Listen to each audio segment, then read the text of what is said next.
Welcome to FedScoopTV. I'm Dan Verton. With me today is Faisal Iqbal, Director of Systems Engineering at Citrix. Faisal, thank you so much for being here. Absolutely. It's been a great day. Great. So we're here at the Mobile Government Summit, and we'd like to know, from your perspective, what can industry do to help government be more mobile? Absolutely. First off, we've heard a lot from a lot of different vendors and federal agencies talk about mobility today. And I think one of the key things that has emerged throughout the day is the concept of an integrated solution that addresses several different types of mobility requirements. We've heard a lot about devices, specifically a lot about applications. And I think that's drawn from the adoption of broader iOS and Android devices, which is good. But I think industry needs to look to help agencies address the broader concept of mobility in terms of a mobile workforce and a mobile workspace. So not only using a specific type of mobile device, like a phone, but how do I actually create a mobile worker that can be productive on a phone, on a tablet, in the office, and at home, right? No matter what device they're using. So going beyond just the concept of, getting email on a phone. Right. So that's one of the key things from a back-end solutions perspective. And from a user perspective, having a unified experience. So the user doesn't necessarily see and feel the different types of solutions which are sort of part of the package. All they see is a unified experience that gives them the ability to access their applications and data, no matter which device they are, seamlessly and harmoniously across the different devices. Right. So when you look across government today, do you see any particular areas that are adopting at a faster rate? There's a lot of agencies looking at it, looking at mobility as an enabler, right? Not only for cost savings, but to increase productivity as a whole. A lot of folks that started a few years ago with the Telework Enhancement Act and sort of been driving telework programs are generally the first people that sort of have jumped on the mobility bandwagon because they see that, hey, a lot of this infrastructure or solutions that we've built for telework, they apply very easily to the concept of mobility and enabling mobile devices. Because when you think about telework, it's really about enabling somebody to be productive from home, being mobile effectively. So those are sort of the first adopters. A lot of agencies which have a little bit lower tolerance from a security perspective are obviously adopting very quickly. We know that the intelligence community, DoD, are obviously working a lot of security policy, governance, legal issues first before jumping head on into the broader mobile space. But civilian agencies, a lot of even state and local governments are looking at that very closely to not only enable their own workforces, but also to enable digital government for the citizen, which is excellent. So I guess, are you saying that those agencies that adopted telework strategies early on are finding it easier to make that leap towards a mobile workforce? Absolutely, because inherently telework, you've got to create the policies and the procedures around how folks did that when it came to taking a laptop home or accessing it from a different device, which may not be a GFE device. A lot of those same policies can apply to a mobile device or a tablet. And so those folks have made that transition very quickly and easily and are sometimes without even spending new money for infrastructure or services, right? Because they've already built a lot of that capabilities out.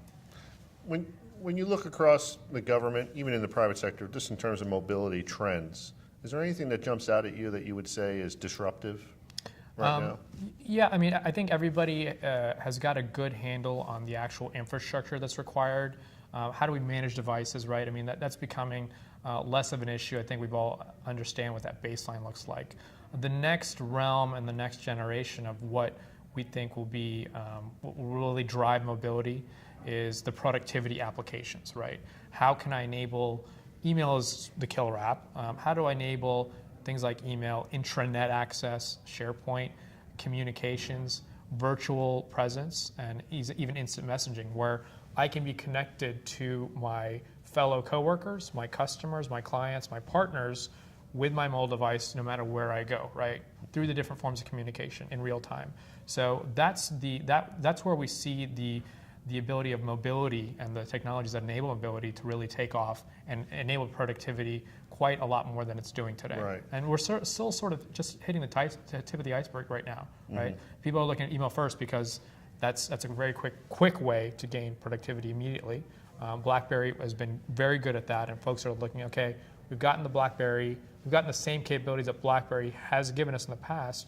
Now, how can we expand that to other things? Document editing in real time, sharing of information and data in real time, as well as even things like virtual meetings, like on mobile devices. Right. So that future is coming soon, and we believe that the government will definitely benefit from that. I heard earlier that somebody described security as a disruptor for mobile.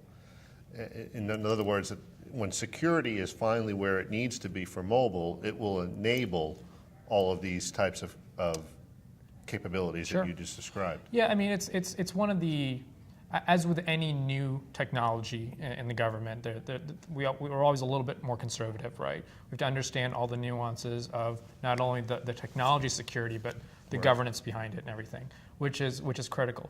That being said, security, I think from a technology perspective, I think we understand the nuances there. I think the broader issue that's left to be faced is authentication, right? FIPS 201-2, the new standards of how to authenticate securely with mobile devices, things like derived credentials. That's really going to be an enabler, right? When that comes to fruition, I think we'll see a much broader adoption very quickly. That and the policy surrounding how we do authentication is going to be sort of is going to drive the next wave of broader adoption. Right. So that's coming, right? I know NIST is working on the standards surrounding that, and we're waiting to see what they come out with. But at Citrix, we feel that building for today is important, as well as understanding what's coming. So we're looking at providing solutions that agencies can leverage today with the existing spec and the requirements as they fit today, and as they evolve into derived credentials and other technologies as they emerge. So let me ask you to take your crystal ball out Sure. and tell me what you think the mobile government workforce will look like in the future. I think it's going to look, in about 5 years or so, I think it's going to look very similar to an enterprise commercial workforce. We're going to be able to access services, and I think within, maybe it might take a little bit longer than 5 years, but I think the concept of BYOD actually will come back around to the federal government, and that will drive a new wave of cost-saving measures as well, right? Because we all know, next to real estate, like they talked about today, GFE devices are a pretty big line item as well. So taking all the services that we get today on a mobile device and getting those services on a personal device securely and safely is going to be the future. And I think that's going to bring about cost savings for the government, increase productivity and enablement, because now I'm using my personal device, so I don't have to carry two phones, leave my government phone at home, right, on the weekends. I'm always on, right? I'm always working. And that's something that I think working at a technology company, we're very accustomed to. And the government really hasn't, that culture really hasn't come to the government yet. And I think that will enable them to be a much more productive at all times. So that's what I see coming in the future, a world where all the capabilities that we see today on the personal side of the house, as well as in the commercial world, come to government, enable BYOD, and enable us to drive the adoption of devices, services securely across the agencies. Great. Well, thank you so much for being here today. It was a pleasure talking to you. Absolutely. You've been watching FedScoopTV. I'm Dan Verton. Thanks very much.